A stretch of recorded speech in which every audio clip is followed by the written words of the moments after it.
ఇంతకుముందు ప్రింట్ఎఫ్ వీడియోలో వేరియబుల్స్కు డైరెక్ట్గా వాల్యూస్ ఇచ్చి డిస్ప్లే చేశాము. అలా కాకుండా యూజర్ కీబోర్డ్ ద్వారా ఎంటర్ చేస్తే ఆ వాల్యూస్ను తీసుకోవడానికి స్కాన్ఎఫ్ ఫంక్షన్ను యూజ్ చేయాలి. స్కాన్ఎఫ్ సింటాక్స్ను ఎలా రాస్తారో చూద్దాం. Scanf open bracket double quotes formatting string double quotes comma list of address of variables closing bracket semicolon. ఇలా స్కాన్ఎఫ్ సింటాక్స్ను రాస్తారు. ఫార్మాటింగ్ స్ట్రింగ్లో వేరియబుల్స్ టైప్స్ యొక్క format specifiers like %d, %f, %c ఇలా వీటిని రాస్తారు. లిస్ట్ ఆఫ్ అడ్రస్ ఆఫ్ వేరియబుల్స్లో define చేసిన వేరియబుల్స్ను ఆంపర్సాండ్తో రాయాలి. వీటి గురించి ప్రోగ్రాంలో వివరిస్తాను. జనరల్ ప్రోగ్రామ్ స్టేట్మెంట్స్ రాస్తున్నాను. clrsr స్క్రీన్ను క్లియర్ చేస్తుంది. getch అవుట్పుట్ స్క్రీన్ను హోల్డ్ చేస్తుంది. ఇప్పుడు ఏదైనా నంబర్ను ఎంటర్ చేస్తే అది డిస్ప్లే కావడానికి ప్రోగ్రామ్ రాద్దాం. నంబర్ కోసం ఇంటీజర్ టైప్ను తీసుకుందాం. int num variable semicolon text display కావడానికి printf enter a number. Next values enter చేస్తే వాటిని వేరియబుల్స్లో స్టోర్ చేయడానికి స్కాన్ఎఫ్ ఫంక్షన్ను రాయాలి. Scanf open bracket double quotes %d double quotes comma ampersand num closing bracket semicolon. ఆంపర్సాండ్ను అడ్రస్ ఆఫ్ ఆపరేటర్ అంటారు. Address of operator ఏం చేస్తుందంటే మెమరీలోని వేరియబుల్ అడ్రస్ను ఇస్తుంది. అంటే ఇంటీజర్ num అని వేరియబుల్ డిక్లేర్ చేసినప్పుడు ఒక మెమరీ సెల్కు num అనే పేరు పెట్టుకుంటుంది. ఆంపర్సాండ్ అడ్రస్ ఆఫ్ ఆపరేటర్ ఏం చేస్తుందంటే ఆ num వేరియబుల్ యొక్క అడ్రస్ను ఇస్తుంది. అప్పుడు స్కాన్ఎఫ్ ఫంక్షన్ ద్వారా ఆ మెమరీ అడ్రస్ లొకేషన్లో యూజర్ కీబోర్డ్ ద్వారా ఎంటర్ చేసిన వాల్యూస్ను స్టోర్ చేస్తుంది. కాబట్టి స్కాన్ఎఫ్లో వేరియబుల్ నేమ్స్కు ముందు తప్పకుండా ఆంపర్సాండ్ను ఇవ్వాలి.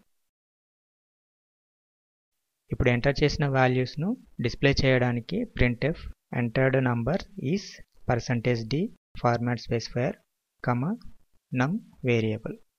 తర్వాత Alt F9 ప్రెస్ చేస్తే కంపైల్ అవుతుంది. ఎర్రర్స్ ఏమీ లేవు.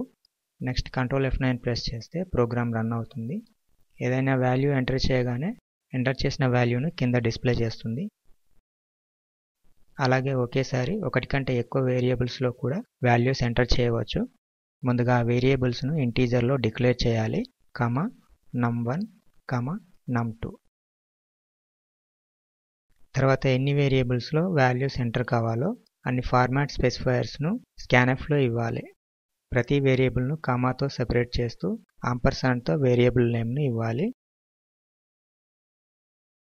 ప్రింట్ఎఫ్లో కూడా ఆ వాల్యూను డిస్ప్లే చేయడానికి వాటి ఫార్మాట్ స్పెసిఫైయర్స్ను ఇచ్చి వేరియబుల్స్ను కామాతో సెపరేట్ చేస్తూ రాయాలి. ప్రోగ్రామ్ను రన్ చేసి వాల్యూస్ ఎంటర్ చేయాలి. నంబర్ ఎంటర్ చేసి ఎంటర్ కీ ప్రెస్ చేయాలి. అలా 3 నంబర్లను ఎంటర్ చేయాలి. ఎంటర్ చేసిన నంబర్స్ను కింద డిస్ప్లే చేస్తుంది. ఎంటర్ చేసే నంబర్స్ను సెపరేట్ చేయడానికి ఎంటర్ కీ ప్రెస్ చేసిన లేదా స్పేస్ కీ ప్రెస్ చేసిన లేదా ట్యాబ్ కీ ప్రెస్ చేసిన ఎంటర్ చేసే వాల్యూస్ విడివిడిగా తీసుకుంటుంది. నంబర్స్ మధ్యలో స్పేస్ ఇచ్చిన నంబర్స్ను వేరువేరుగా తీసుకుంటుంది. నంబర్స్ మధ్యలో ట్యాబ్ ఇచ్చిన నంబర్స్ను వేరువేరుగా తీసుకుంటుంది. స్కాన్ఎఫ్ ఫంక్షన్లో ఫార్మాట్ స్పెసిఫైయర్స్ మధ్యలో స్పేస్ ఇచ్చినా ఇవ్వకపోయినా ఒకే విధంగా పనిచేస్తుంది.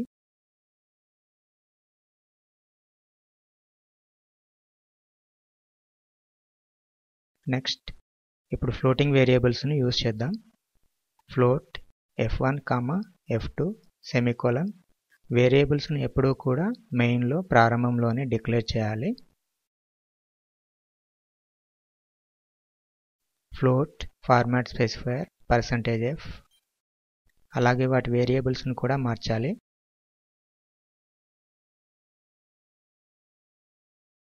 ప్రింట్ఎఫ్లో కూడా ఫార్మాట్ స్పెసిఫైయర్స్ను మరియు వేరియబుల్స్ను మార్చాలి.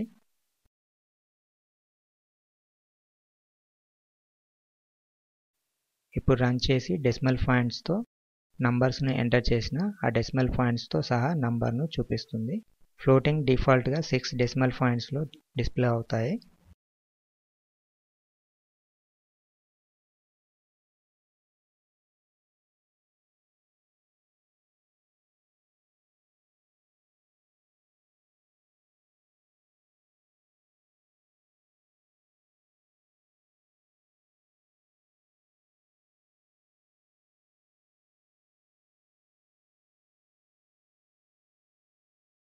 అలాగే క్యారెక్టర్ వేరియబుల్స్ చూద్దాం.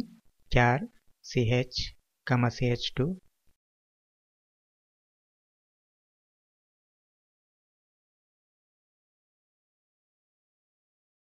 Character format specifier %c.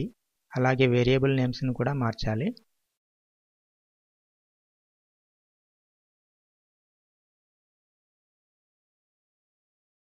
Character variables only single క్యారెక్టర్నే తీసుకుంటుంది. నంబర్స్ని ఎంటర్ చేసినా కూడా దాన్ని క్యారెక్టర్ లాగానే తీసుకుంటుంది.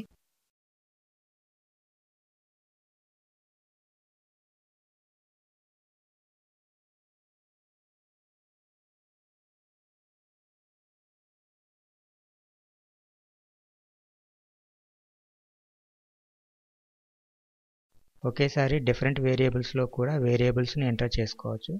ఇక్కడ జాగ్రత్తగా చేయాల్సింది ఏంటంటే ఏ వేరియబుల్కు ఆ ఫార్మాట్ స్పెసిఫైయర్తోనే ఇవ్వాలి. అలా కాకుండా ఒకదానికి బదులుగా మరొకటి ఇస్తే కంపైలేషన్లో ఏమీ ఎర్రర్స్ చూపించదు, కానీ మీరు వాల్యూస్ ఎంటర్ చేసిన తర్వాత రిజల్ట్ అవుట్పుట్ రాంగ్గా వస్తుంది. అలాగే వాల్యూస్ ఎంటర్ చేసేటప్పుడు కూడా జాగ్రత్తగా ఎంటర్ చేయాలి. కాబట్టి ఏ వేరియబుల్కు ఏ ఫార్మాట్ స్పెసిఫైయర్ ఇవ్వాలో అదే ఇస్తే మీకు రిజల్ట్ కరెక్ట్గా వస్తుంది.